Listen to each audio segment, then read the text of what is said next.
What would you do if the security cameras in your own restaurant, cameras you installed to catch shoplifters, recorded your wife walking out the back door with another man 3 nights a week for 5 months? What if your 19-year-old son, who bussed tables every evening, had been watching it happen and was too afraid to tell you? What if the woman you trusted with the cash register every single night had been skimming receipts, voiding transactions, and pocketing the difference to buy gifts for a man she met at your own counter? My name is Vince DeLuca. I am 46 years old, and this is the story of how a family restaurant, a rigged cash register, and $14,700 in stolen receipts destroyed a 20-year marriage that I thought was the one thing in my life I could count on. Let me take you back to where this began, to a small city called Zanesville, Ohio, about 60 miles east of Columbus on Interstate 70. Zanesville is known for 3 things: the Y Bridge, which is the only bridge in America where you can cross a river and end up on the same side you started, the pottery industry that used to employ half the town, and the kind of deep-rooted, blue-collar loyalty that keeps families in the same zip code for generations. I grew up in Zanesville. My father grew up in Zanesville, and his father ran a small Italian grocery on Main Street that closed in 1989 when the chain supermarkets moved in. The restaurant business was in my blood, even if the specific restaurant had changed. My father cooked, his father sold groceries, and I, Vince DeLuca, opened a diner called DeLuca's Kitchen on Maple Avenue in 2005, using $62,000 of savings, a $20,000 loan from my Uncle Sal, and a dream that was part nostalgia and part stubbornness. I remember the day we opened, like it was tattooed on the inside of my eyelids. March 12th, 2005. The booths still smelled like fresh vinyl. The Formica countertop had that clean chemical shine that it would never have again after the first week of coffee rings and elbow grease. My mother came in and hung a framed photograph of my grandfather behind the register, him standing in his grocery store apron with his arms crossed and a half smile that said he had worked 16 hours but was too proud to complain about it. I looked at that photograph every morning for 19 years, and every morning it reminded me of the same thing. This was honest work, and honest work was the only kind of work a DeLuca was allowed to do. I thought everyone in my family believed that. I was wrong. DeLuca's Kitchen was not fancy. It was a 60-seat diner with vinyl booths, a Formica counter with 8 stools, and a kitchen that was too small for the menu we ran. We served breakfast and lunch 6 days a week and dinner 4 nights, Wednesday through Saturday. The breakfast crowd was regulars, retirees who had been coming since the first month and had claimed their specific stools at the counter like territorial birds. Truckers stopping off I-70 who wanted eggs over easy and coffee strong enough to keep them alert until Pittsburgh. Nurses coming off the night shift at Genesis Hospital who wanted pancakes and silence. I knew most of them by name. Earl Briggs sat at stool number 3 every morning at 6:15 and ordered 2 eggs scrambled with rye toast. Donna Whitfield brought her crossword puzzle and nursed a single cup of decaf for 90 minutes every Tuesday and Thursday. Lunch was busier and less predictable. Downtown office workers grabbing a quick sandwich, construction crews ordering burgers and fries to go. Students from Ohio University's Zanesville campus who discovered us through word of mouth and kept coming back for the meatball sub. Dinner was our bread and butter, literally. Pot roast, meatloaf, lasagna, fried chicken, and the chocolate cream pie that my mother's recipe made famous enough to earn a mention in the Zanesville Times Recorder. A food blogger from Columbus drove out one Saturday specifically for that pie and wrote a review that brought us a surge of weekend visitors for about 3 months. Revenue was between $220,000 and $260,000 a year, depending on the season. After food costs, labor, rent, utilities, insurance, and the loan payment to Uncle Sal, I took home about $55,000. It was not wealth, but it was ours, and every dollar of it came from honest work in a hot kitchen. My wife Gina had been part of DeLuca's Kitchen from the beginning. She was 43 years old, and I had married her when I was 26 and she was 23, 2 years before the restaurant opened. I can still picture the woman I married, dark hair pulled back in a loose bun, quick laugh, the kind of person who could walk into a room full of strangers and have 3 conversations going within 5 minutes. We met at a friend's barbecue in Zanesville, and she told me within 30 minutes that she thought owning a restaurant was the most romantic idea she had ever heard. I should have noticed even then that she was in love with the idea of the restaurant more than she was in love with the reality of making it work. But when you are 26 and a beautiful woman tells you your dream is romantic, you do not stop to analyze the distinction.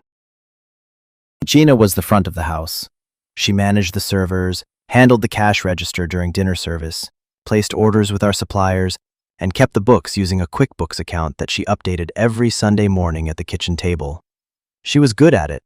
The customers loved her. She remembered names, knew who wanted extra gravy and who was allergic to shellfish, and had the kind of warm, confident presence that made people feel like they were eating at a friend's house rather than a commercial establishment. For years, I considered myself lucky. A lot of restaurant owners I knew had trouble keeping front-of-house managers. The pay was modest, the hours were long, and customers could be demanding.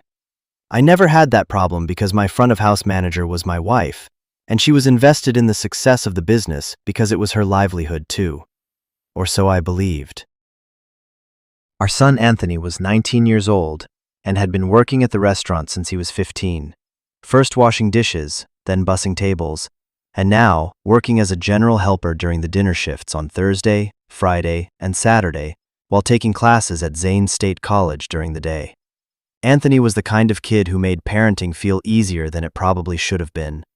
He was quiet, responsible, and had an almost instinctive understanding of how a restaurant worked, where to be, what needed doing, when to stay out of the way. He wanted to study business management and eventually take over the restaurant, and sometimes on slow Wednesday nights, he would sit at the counter after closing and ask me questions about food costs and profit margins with the earnest intensity of a student who actually cared about the answers. That kind of generational ambition made me proud in a way I could not fully express. The way DeLuca's kitchen operated was a function of necessity and exhaustion. I handled the morning and afternoon shifts, arriving at 5:30 to prep, cooking through the breakfast and lunch rushes, and leaving around 3 or 3:30 in the afternoon. Gina came in at 4 to set up for dinner service, ran the front of the house from 5 to 9, closed out the register, and locked up by 10. Our schedules overlapped by about 30 minutes in the afternoon, enough time to exchange notes about supply orders, equipment issues, and whatever minor crisis had erupted that day.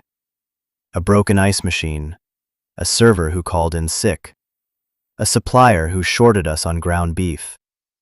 Those 30 minutes were purely operational, and somewhere along the way they became the entirety of our communication. The rest of the time, we operated in parallel. I was the daytime restaurant, and Gina was the nighttime restaurant.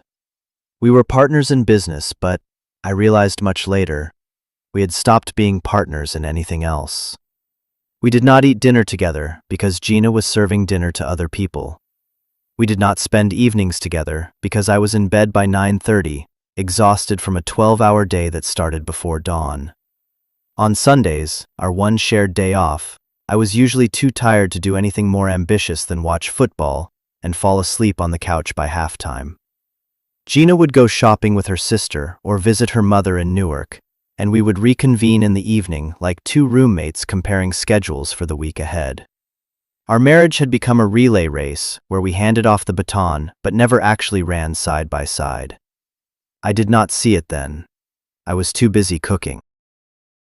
The security cameras were my idea. I installed them in March of 2024, after we had a series of minor thefts. A case of chicken breasts disappeared from the walk-in cooler, some cash came up short on 2 consecutive Fridays, and a customer claimed his jacket was stolen from the coat rack by the door.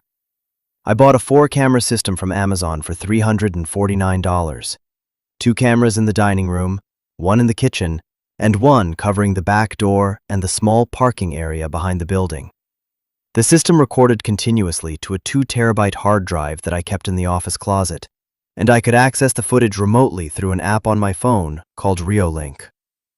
I set it up on a Saturday afternoon, tested the angles, and mostly forgot about it. The thefts stopped, The cameras became background noise, and nobody paid them any attention. I certainly never imagined that those 4 cameras, purchased to catch a petty thief, would end up catching my wife instead. For the next several months, the restaurant ran the way it had always run, the same rhythm of prep and cook and serve and clean, the same rotation of breakfast faces and lunch rushes and dinner reservations. Anthony finished his spring semester at Zane State and moved into a fuller schedule at the restaurant over the summer. Gina continued managing the evening shifts without complaint, and I continued trusting her without question. If anything changed during those months, I did not notice it because I was not looking. That is the thing about trust. It is not the same as vigilance. Trust is the decision to stop watching, and I had made that decision 20 years earlier on the day I married Gina DeLuca and handed her the keys to half of everything I had built. I would not make that mistake again. The first sign that something was wrong came not from the cameras, but from the books. In August of 2024, I sat down on a Sunday afternoon to review the QuickBooks file because I was preparing our quarterly tax estimate. Something felt off. Our dinner revenue for July had been lower than I expected, about $14,800 for the month, compared to $17,200 in July of the previous year. That was a drop of $2,400 in a single month, which for a small restaurant is not a rounding error. I pulled up June and saw the same pattern. Dinner revenue was about $2,000 less than June of the prior year. May was similar. April too. Going back to March, the month I installed the cameras, dinner revenue had dropped by approximately $1,500 to $2,000 per month, compared to the same months in 2023. Over 5 months, that was a cumulative shortfall of roughly $8,000 to $10,000. I mentioned it to Gina on that same Sunday evening while she was loading the dishwasher at home. She did not even turn around. She said the economy was tight, people were cutting back on dining out, and the new Applebee's that opened on Maple Avenue in January was pulling customers. She said she had noticed it too and had been meaning to bring it up. She suggested we run a coupon in the Times Recorder or start a loyalty punch card. All of those explanations were plausible, all of those suggestions were reasonable, and the calm, matter-of-fact way she delivered them made me feel like I was overreacting to a normal business fluctuation. I accepted her explanation and went back to worrying about food costs and whether I needed to replace the deep fryer. I trusted my wife. That was the foundation everything else was built on, and foundations do not crumble all at once. They develop hairline cracks that you do not notice until the whole structure shifts. But the numbers kept nagging at me, the way a loose tooth nags at a child's tongue. You cannot stop pushing at it, even though every push makes it worse. In September, I started doing something I had never done before.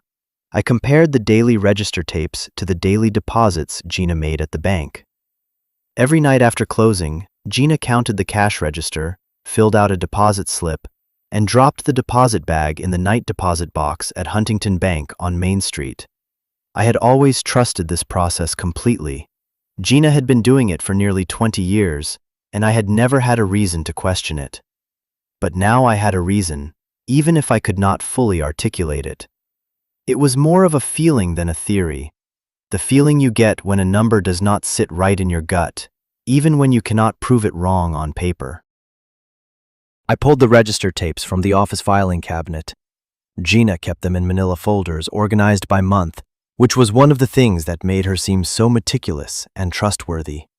And I requested 6 months of deposit records from Huntington Bank. The bank sent them within a week, a thick envelope of photocopied deposit slips and account statements. When I sat down at my desk with both stacks of paper and a calculator, I found discrepancies. Small ones at first, $10 or $15 here and there, easily attributable to counting errors or the occasional customer who walked out on a check. But on several nights, the discrepancies were larger. $42 on a Thursday in August, $67 on a Friday in September, $51 on a Saturday in September. The pattern was consistent. The bank deposits were lower than the register tapes indicated they should be. Someone was skimming cash between the register count and the bank deposit, and the amounts were too consistent and too frequent to be accidents. I did not want to believe what the numbers were telling me. Gina counted the register every night. Gina filled out the deposit slips. Gina drove to the bank. If money was disappearing between the register and the bank, there were only two possibilities. Either someone was stealing from the register before Gina counted it, or Gina was miscounting, deliberately or accidentally. I spent 2 weeks building a spreadsheet, going back through 6 months of register tapes and bank deposits, matching them day by day, color-coding the discrepancies by size: green for anything under $20, yellow for 20 to 50, red for anything above 50. I sat in the restaurant office after the lunch shift, door closed, entering numbers into Excel with the focus of a man defusing a bomb. When a discrepancy turned red, my stomach would tighten, and I would recheck the numbers twice before accepting what they said. The total discrepancy from March through September was $4,120. Not a catastrophic number for a restaurant doing $240,000 a year in revenue, but not insignificant either. It was roughly the cost of a new commercial oven or 2 months of Anthony's tuition at Zane State. And the trend was accelerating. The discrepancies in August and September were larger and more frequent than in March and April. In March, the average nightly shortfall on days with discrepancies was about $16. By September, it was over $45. Something had changed around the middle of the year, and whatever it was getting worse. I stared at that spreadsheet for a long time, the color-coded cells arranged in neat rows like a mosaic that was slowly revealing a picture I did not want to see. I considered and rejected several explanations. Maybe a server was pocketing tips that should have been pooled, and the register discrepancy was a side effect of how tips were counted. Maybe the register itself was malfunctioning, miscounting bills, printing inaccurate totals. I even wondered if I was making errors in my own spreadsheet, transposing digits, or misreading the faded ink on some of the older register tapes. I tested the register one afternoon by running a series of known transactions and comparing the tape to the actual cash. It was accurate to the penny. I re-entered a full week of numbers into a fresh spreadsheet to rule out data entry errors on my part. The discrepancies held. The money was real, the shortfall was real, and someone in my restaurant was responsible for making it disappear. I decided to check the security cameras. Not because I suspected Gina of anything romantic. The thought had not crossed my mind. But because I wanted to see if someone on the staff was reaching into the register during the dinner shift. Maybe one of the servers. Maybe the part-time dishwasher. Maybe even a customer who leaned across the counter when nobody was looking. I pulled up the Reolink app on a Tuesday evening in early October, sat in my truck in the driveway with the engine off and the windows up. I did not want Gina or Anthony to see what I was doing, and scrolled through the footage from the previous Saturday night. I started with camera 1, which covered the front half of the dining room and had a partial angle on the register. I watched the dinner service at 4 times speed. Customers arriving, servers moving between tables, Gina at the register, Anthony clearing dishes. Everything looked normal. No one reached across the counter. No one loitered near the register. No server opened the drawer without a transaction. Then the last customers left at 9:15, and Gina locked the front door. I slowed the playback to real time and felt my pulse quicken for a reason I could not explain. Some animal instinct that knew what was coming before my conscious mind did. I watched her count the register, write up the deposit slip, put the cash in the blue bank bag, and set it on the counter.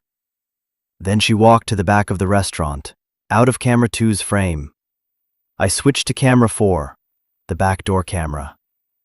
At 9:28, the back door opened. Gina stepped out into the small parking area behind the building, lit by a single floodlight mounted above the door.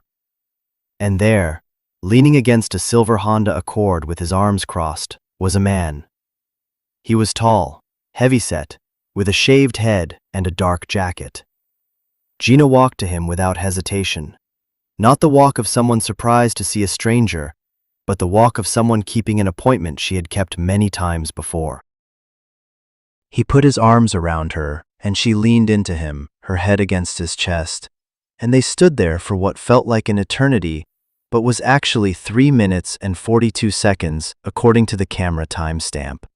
I watched him run his hand down her back in a gesture so casual and familiar that it told me more than any amount of surveillance could have. This was not new. This was not tentative. This was the body language of two people who had been touching each other for months. Then they got into his car, Gina in the passenger seat, the man behind the wheel, and the Accord pulled out of the lot and disappeared down the alley behind the building. The whole sequence, from the moment the back door opened to the moment the taillights vanished, was 4 minutes and 17 seconds. In 4 minutes and 17 seconds, my marriage ended, even though it would take me weeks to finish what those 4 minutes had started. I sat in my truck for a long time after the Accord's taillights disappeared from the screen. The first time I watched the footage, I felt nothing, just a blank, buzzing emptiness, as if my brain had thrown a circuit breaker to protect itself from the surge. The second time, the details started to register, and the anger arrived, hot and sudden, flooding my chest and crawling up my throat until I could taste it. The third time, the anger cooled into something harder and more dangerous, a focused, calculating clarity that told me I needed to be smart about what happened next. My hands were shaking so badly that I had to prop the phone against the steering wheel to keep the image steady. I forced myself to breathe slowly, counting to 4 on each inhale, the way I did when the kitchen got overwhelmed during a rush, and I told myself to think before I acted. I watched the footage again, and this time, I forced myself to stop looking at Gina and the man and start analyzing the details like evidence rather than a betrayal. The make and model of the car, the way she walked to him like this was routine, the 3 minutes and 42 seconds of the embrace that told me this was not a first meeting or a chance encounter, but something established and deeply practiced. I forced myself to think like an investigator rather than a husband, because the husband in me wanted to walk inside that house and start shouting, and the investigator in me knew that shouting was the worst thing I could do. Shouting would give her time to delete texts, create explanations, build defenses. I needed evidence first. I needed a pattern.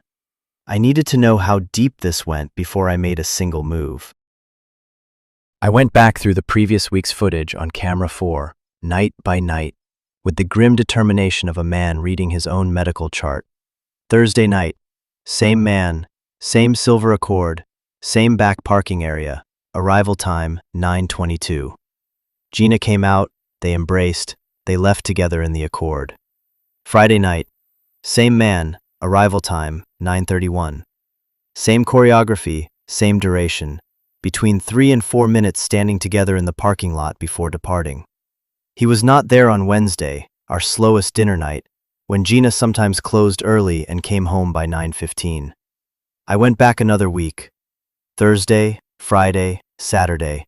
The silver Accord, the man, the embrace, the departure. Same pattern, same timing, same routine. Like a play that had been rehearsed so many times the actors no longer needed to think about their marks. Each night I checked felt like pulling another thread from a sweater that was already unraveling. I went back further, methodically, night by night, to the beginning of the 30-day recording loop. The earliest footage I could access was from September 7th. On that date, same pattern. The man arrived at the back of the building between 9:15 and 9:30. Gina came out, and they left together.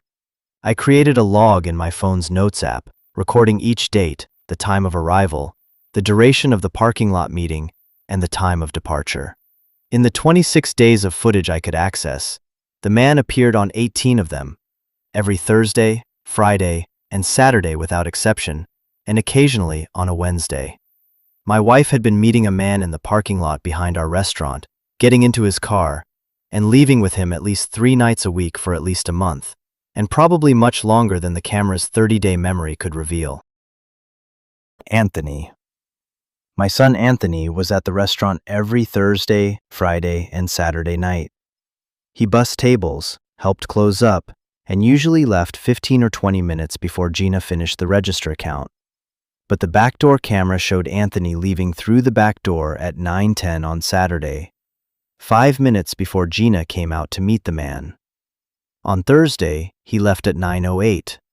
On Friday, 9:12. Every single time, Anthony walked out the back door, crossed the parking area where the silver Accord would appear minutes later, and got into his own car. There was no way Anthony had not seen that Accord on previous nights. There was no way he had not noticed a man waiting for his mother 3 nights a week for weeks or months on end. My son knew. He had to know. And he had not said a word. I felt something break inside me that was different from the cold anger of discovering the affair. This was a deeper, more complicated pain. The pain of realizing that my son had been put in an impossible position between his parents, and that he had chosen silence over truth. He was 19 years old. He was caught between the two people he depended on most in the world, and no matter which way he turned, he was going to hurt one of them. I understood that intellectually, the way you understand a math problem that has no clean solution. But emotionally, sitting in my truck in the dark driveway of my own house with the phone screen still glowing on the steering wheel, the knowledge that my son had been a silent witness to his mother's affair felt like a second betrayal layered on top of the first. I could not blame him for it, but I could not stop the hurt from coming anyway. I confronted Anthony first. Not Gina, Anthony. I needed to understand what he knew before I could decide what to do next. I picked him up from Zane State on a Tuesday afternoon, told him I needed to talk to him about something important, and drove to the parking lot behind the old Y Bridge where we used to fish when he was a kid. It was the place where I had taught him to tie a clinch knot when he was 8, where we had sat on the concrete embankment, eating gas station sandwiches and watching the Muskingum River slide by like it had somewhere better to be. I chose it deliberately because it was our place. Not Gina's place, not the restaurant, but the one spot in Zanesville that belonged to Anthony and me and the memory of easier days. I parked the truck, turned off the engine, and sat there for a moment, looking at the water through the windshield. The river was gray and slow, the color of November, even though it was only October. I did not know how to start, so I started the only way I could, with the truth. I opened the Reolink app on my phone, turned the screen toward my son without saying a word, and pressed play on the footage from the previous Saturday night. Anthony watched in silence, his face lit by the phone screen in the dimming afternoon light. He watched his mother walk out the back door, walk to the silver Accord, embrace the man, and get into the car. I could see his jaw tighten and his eyes go wet, and I could see the exact moment when he realized that the secret he had been carrying for months was no longer a secret. His whole body seemed to deflate, like the effort of keeping it had been physically holding him upright, and now the effort was no longer necessary. He put his head in his hands, his elbows on his knees, and said, "Dad, I am so sorry. I did not know what to do." His voice cracked on the last word, and for a moment he sounded like the 12-year-old boy who had cried when our dog died, not the young man who was supposed to take over my restaurant someday. The story came out in fragments, the way painful things always do, not in a clean narrative, but in bursts of confession, interrupted by long silences and the sound of the river against the bridge pilings. Anthony had first noticed the silver Accord in the back lot in late May, about 4 months before I found the footage. At first he thought it was a customer who had parked in back because the front lot was full. Then he noticed it was the same car, same nights, same time, always there when he came out the back door at the end of his shift. He saw the man once, from the kitchen window, waiting by the car on a Thursday when Anthony was taking trash to the dumpster. He saw his mother walk out to the car one Thursday night when he stayed late to help restock the walk-in cooler. He did not see them embrace. Gina was careful when Anthony was still in the building, but he saw her get into the passenger side and the car drive away, and he knew the car was not hers. He said he spent 2 weeks in agonizing indecision, and as he described those 2 weeks, I could see the toll it had taken on him, the dark circles under his eyes, the weight he had lost over the summer that I had attributed to stress at school. He would lie in bed at night running scenarios. What if he told me and the restaurant fell apart? What if he told me and I did something violent? What if he told me and I did not believe him? What if he told me and his mother denied it, and then it was his word against hers, and the family split down the middle with him standing on the fault line? He thought about telling his friend Marco, but Marco's parents were divorced, and Anthony did not want that kind of advice. He thought about confronting his mother directly, but the idea of looking her in the eye and asking if she was cheating on his father was a conversation he could not even rehearse in his own head without feeling physically sick. So he did nothing. He went to work, he bussed tables, he left before closing, and he pretended the silver Accord was invisible. Anthony told me something else that changed the shape of the investigation entirely. He said that over the past several months, he had noticed Gina doing something unusual with the register. On busy nights, Fridays and Saturdays especially, when the cash transactions were heaviest and the dining room was noisy enough to cover the sound of the register beeping, she would ring up certain cash transactions and then, after the customer left, void the transaction on the register and re-ring it at a lower amount, pocketing the difference. The first time he saw it, he thought he had misread the screen from across the dining room. The second time, he watched more carefully, positioning himself at a table near the counter under the pretense of wiping it down, and he was sure. She rang up a check for $23 and some change, the customer paid with cash and left, and Gina voided the transaction and re-entered it as $16. The $7 difference went into her apron pocket, not the register drawer. He had seen her do it at least a dozen times over the summer, always on busy nights when the pace of service and the noise of the dining room made it easy to slip a void into the flow of transactions without anyone noticing. He estimated she was skimming between $40 and $80 per night on those evenings, depending on how many cash transactions there were and how bold she was feeling. If that estimate was accurate, and if she had been doing it since March when the revenue decline began, 6 months, the total skimming from voided transactions alone could be well above $6,000. Combined with the $4,120 I had already documented through the register-to-deposit discrepancy, the total theft from the restaurant was potentially over $10,000. The number hit me like a physical blow. $10,000 stolen from a business that only cleared $55,000 a year in profit. I asked Anthony why he had not told me about the register manipulation. He looked out the window at the river and was quiet for a long time, long enough that I thought he might not answer. Then he said quietly, "I thought maybe I was wrong. I thought maybe there was a reason, like she was setting aside cash for something for the restaurant, something I did not know about.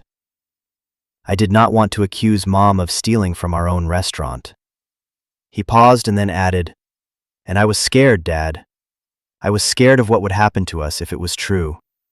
My son was 19 years old, caught between loyalty to his mother and honesty with his father, and he had done what most 19-year-olds would do. He had frozen. I put my hand on his shoulder and told him that none of this was his fault, and I meant it, even though I knew the words were not enough to undo the months of silence he had endured. I needed to know who the man was. The silver Honda Accord's license plate was partially visible in the backdoor camera footage. The angle was not ideal because the camera was mounted above the door and aimed slightly downward. But by scrubbing through multiple nights of footage, I found one frame from a Friday where the floodlight caught the plate at just the right angle to read every character. I took a screenshot and enlarged it on my laptop to confirm the numbers. Then I used a public record service called Search Quarry that costs $7.95 per lookup and got a name. Raymond Hicks, age 49, registered address on Linden Avenue in Zanesville. I searched the name on Facebook and found a profile with a profile picture matching the man in the footage. Shaved head, heavy-set, wearing the same dark jacket I had seen on camera so many times it felt burned into my retinas. Raymond Hicks listed himself as a regional sales manager for a building supply company called Carter Lumber. His Facebook profile was the kind of open book that people who have nothing to hide, or think they have nothing to hide, leave unprotected for the whole world to browse. I scrolled through months of posts and photos, building a picture of the man who had been waiting in my parking lot. Photos of him at trade shows wearing a name badge and a salesman's grin, fishing at Seneca Lake with a buddy, holding up a smallmouth bass like a trophy. A post about his bowling league at the Colonial Lanes on Linden Avenue.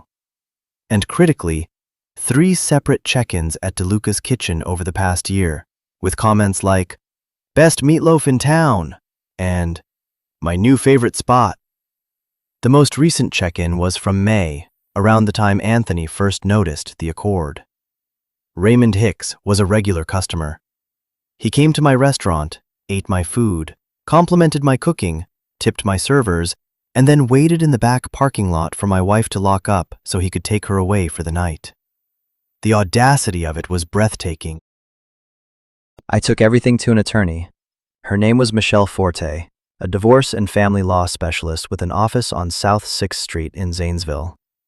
Michelle had been practicing for 19 years and had the kind of weary expertise that comes from watching hundreds of marriages disintegrate under the weight of their own contradictions.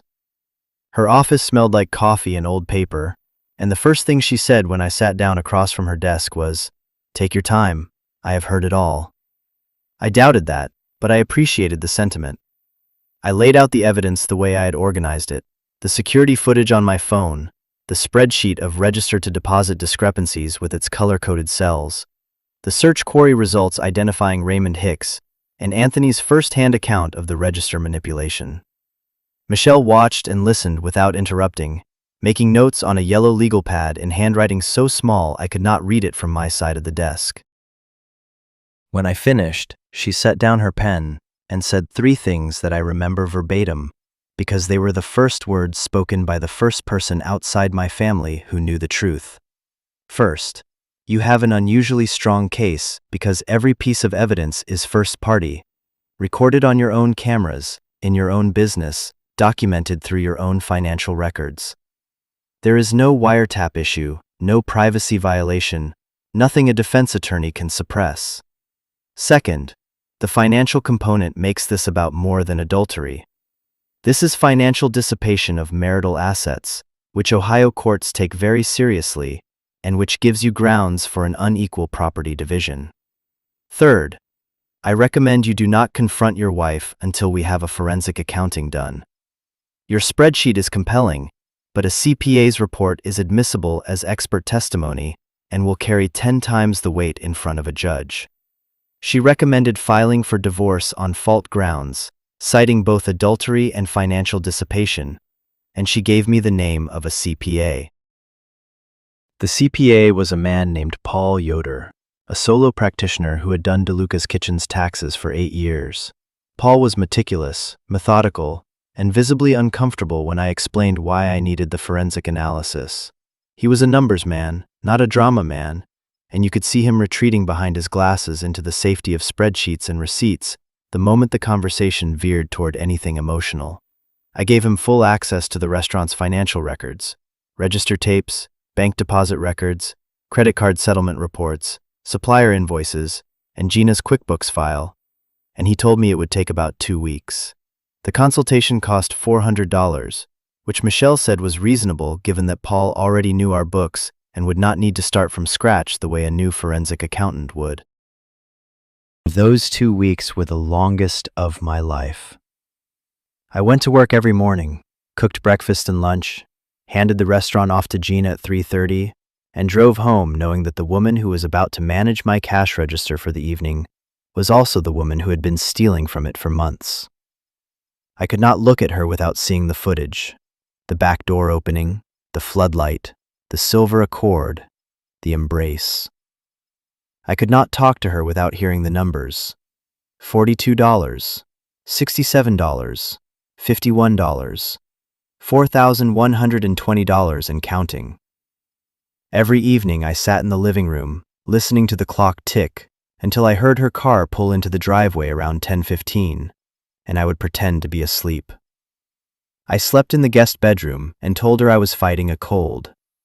She did not question it, did not bring me soup or check my temperature the way she would have 5 years earlier, which told me everything I needed to know about how much attention she was paying to our marriage.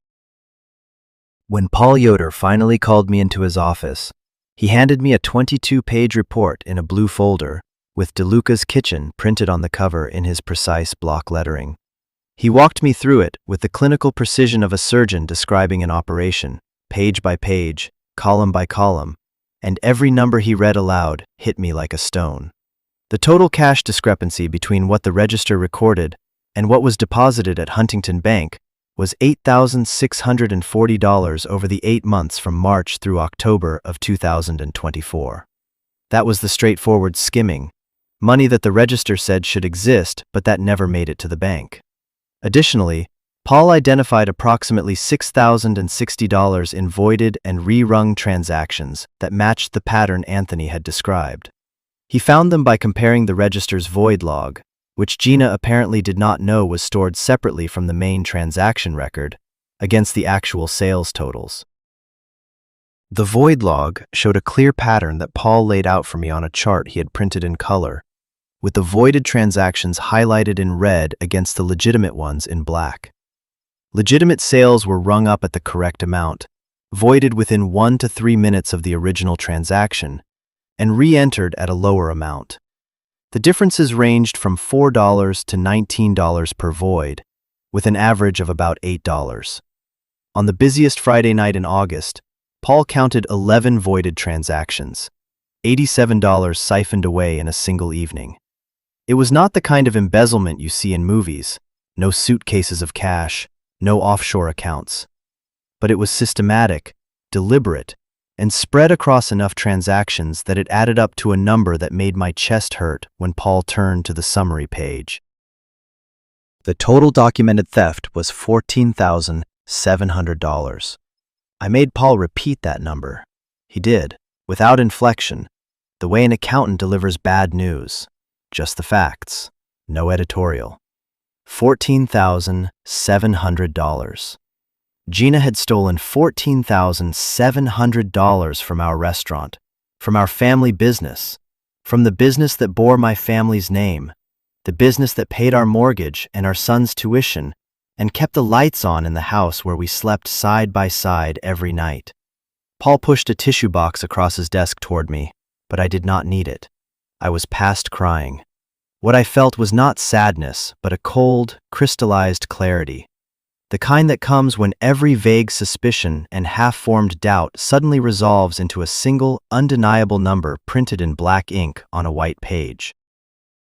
The confrontation with Gina happened on a Monday evening in late October, the one night of the week when the restaurant was closed and there was no business to hide behind.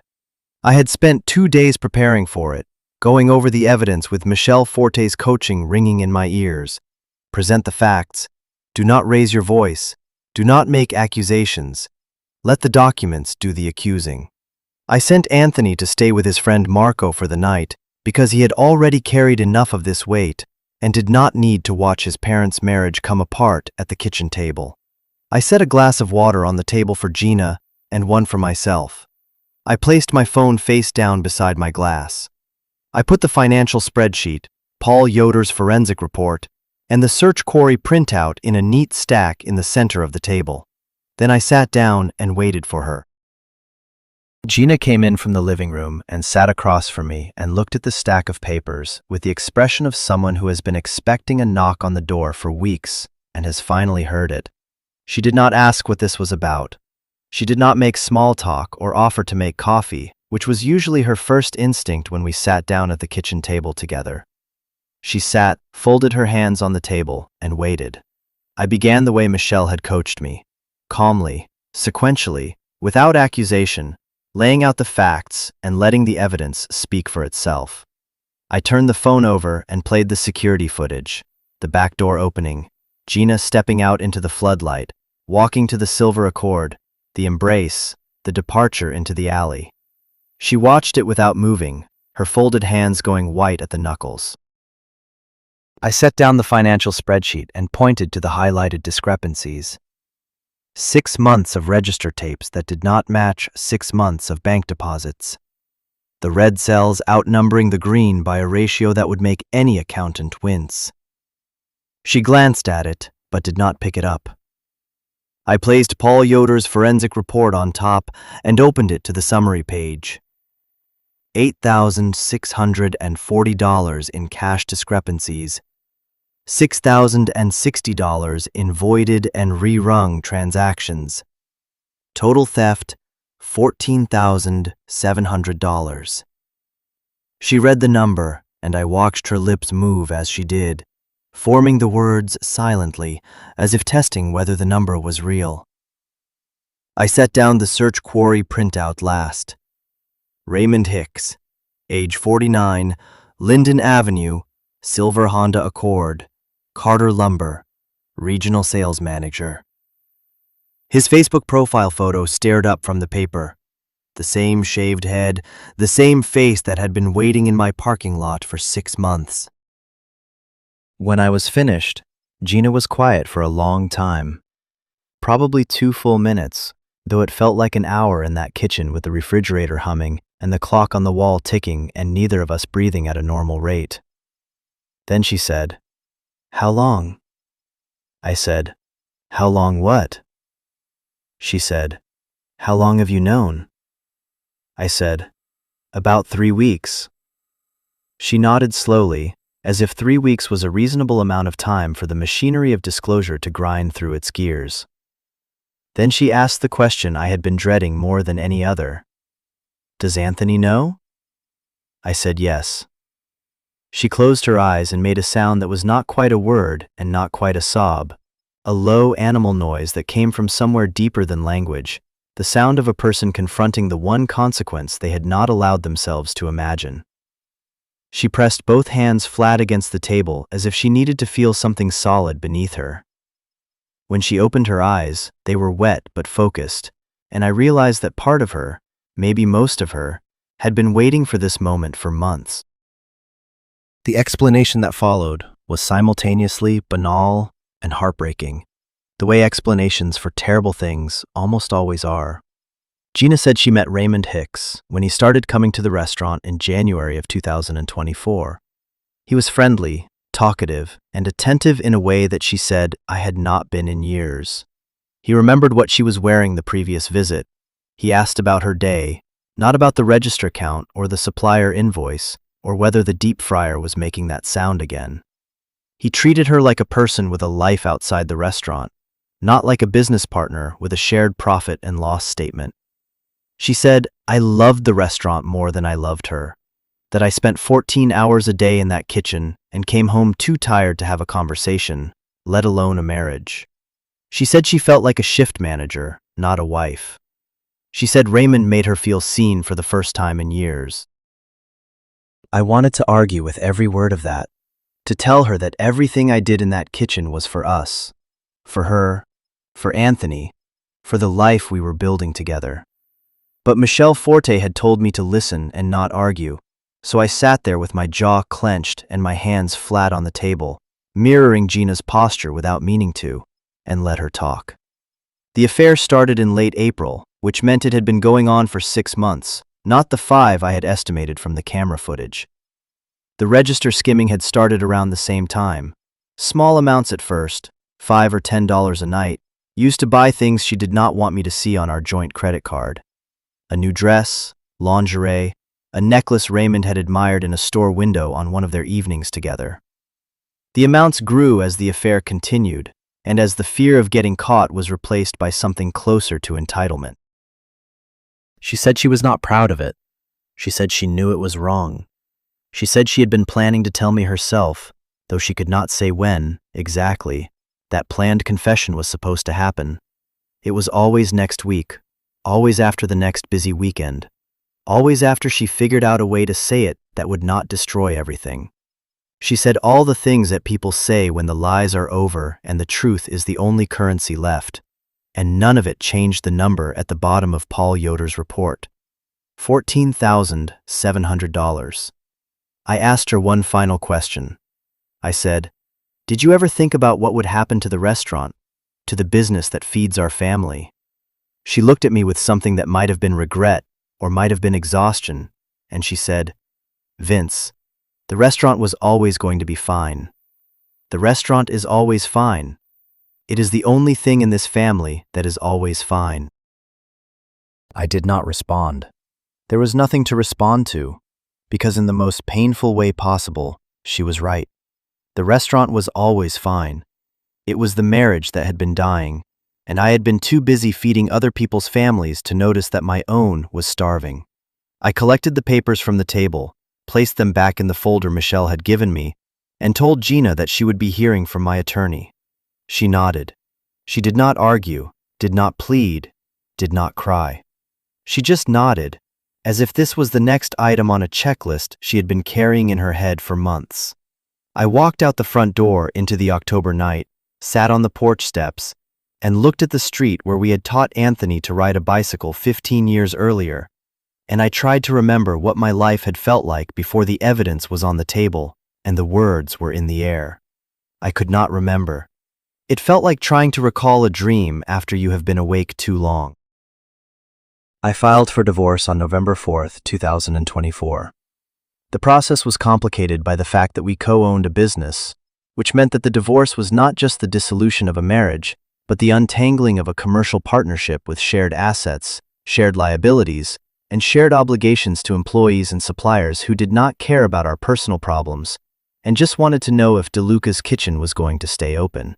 Michelle Fort brought in a business valuation expert who appraised DeLuca's kitchen at $158,000 as a going concern, meaning the equipment, the lease, the customer base, and the brand name together were worth that amount.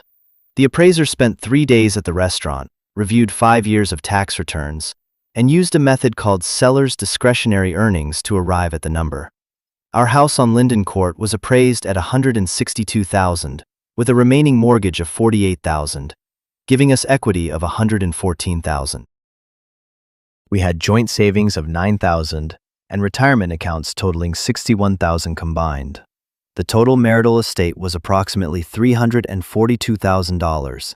20 years of work, 20 years of early mornings and late nights and aching feet and hot kitchens, reduced to a single number on a legal document.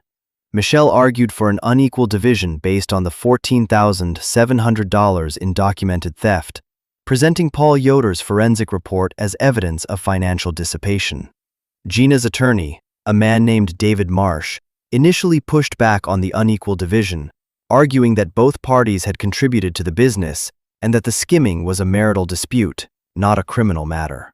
But when Michelle laid out the security footage and the forensic accounting in a pretrial conference, showing Marsh the void log and the night-by-night discrepancies, the resistance evaporated. The evidence was overwhelming, and David Marsh was experienced enough to know that a judge would respond to it even more harshly than a negotiated settlement. The court agreed to the following terms. I received the restaurant outright. Gina signed over her ownership interest as part of the settlement, which was the one concession that mattered most to me because that restaurant was my grandfather's legacy even if the building was different and the food had changed. The house equity was split 55-45 in my favor. $62,700 for me, $51,300 for Gina. Retirement accounts were split 50-50. Gina was ordered to repay the $14,700 to the restaurant in monthly installments of $612.50 over 2 years. No alimony was awarded, which Michelle said was appropriate given the adultery, the documented theft, and the fact that Gina was employable and had already secured a hostess position at a restaurant across town.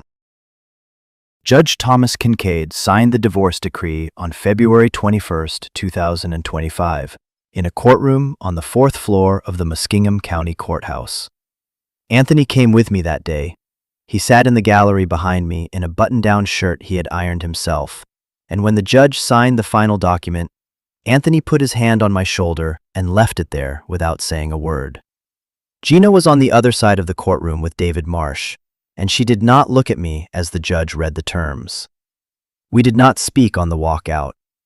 I stepped through the courthouse doors into the cold February air and felt lighter than I had in months. Not happy, because I was not sure I would feel happy for a long time, but lighter, the way you feel when you set down a heavy box you have been carrying so long that you forgot your arms were tired. Gina moved to an apartment on Pershing Road, about 2 miles from the restaurant. Raymond Hicks apparently lost interest in her around the same time the divorce became public knowledge in Zanesville, which is the kind of small town where everybody knows everybody's business by the end of the week. I heard through mutual acquaintances that he had started dating a woman from Newark, Ohio, about 30 miles west. The man had moved on to a new favorite restaurant, presumably one whose owner's wife he had not yet seduced. Gina made her first restitution payment on March 1st, $612.50 deposited directly into the restaurant's business account, and she has not missed a payment since. Every month when I see that deposit come through, I feel something I cannot quite name. Not satisfaction, not anger, just a quiet acknowledgement that debts are being paid and that the system, imperfect as it is working the way it is supposed to work. Anthony and I ran DeLuca's Kitchen together after the divorce, and something unexpected happened. The restaurant got better. Not overnight, and not without growing pains. There were weeks when I was so exhausted from working both shifts that I burned a pot of soup for the first time in 20 years, and there was a Friday when Anthony had to handle a difficult customer alone and came into the kitchen afterward with his hands trembling. But gradually, steadily, the restaurant improved. Anthony stepped into the front-of-house role his mother had vacated, and he turned out to be a natural. He had Gina's warmth with customers, but added something she never had, a genuine enthusiasm for the business side of things. He redesigned the menu board, set up an Instagram account that attracted a younger crowd, and negotiated a better deal with our produce supplier that saved us about $200 a month. I adjusted my schedule to cover the dinner shifts 3 nights a week, which meant longer days, but also meant I was present in my own restaurant during its busiest hours for the first time in years. I discovered things I had been missing for years. The way the light came through the front windows at sunset and turned the whole dining room gold. The sound of a full house on a Friday night when every booth was taken and the kitchen was singing. The satisfaction of watching a plate of my lasagna leave the pass and seeing the customer's face when they took the first bite. I started therapy in March with a counselor named Dr. Linda Parrish, and she said something that stayed with me. Your son did not choose between his parents. He chose to protect his family, and when he could not protect everyone, he froze. That is not cowardice. That is a 19-year-old being asked to carry a weight no 19-year-old should have to carry. She was right. I told Anthony that one evening after closing, while we were wiping down the counter and stacking chairs, and he looked at me with his mother's brown eyes and said, "Thanks, Dad. I have been waiting for you to say that." A year later, I was standing in the kitchen on a Saturday afternoon in February of 2026, prepping the evening's pot roast the way my father taught me when I was 12. Anthony was in the dining room, setting tables and checking the reservation book on the iPad he had bought with his own money. Through the kitchen window, I could see the back parking area where the silver Honda Accord used to wait. It was empty now, just a patch of cracked asphalt with a dumpster and a recycling bin. The cameras were still recording, they would always be recording, but what they captured now was just a restaurant doing what restaurants do, feeding people, paying bills, keeping the lights on. The name on the door still said DeLuca's Kitchen. My name. My father's name. My grandfather's name. And now, increasingly, my son's name too. Justice had been served. The guilty were punished. The innocent were healing. And we had made it through. Together. This is where our story comes to an end. Share your thoughts in the comments section below. Thank you so much for listening. If you enjoyed this story, please subscribe to this channel and hit the notification bell so you never miss a new upload. We will see you in the next one.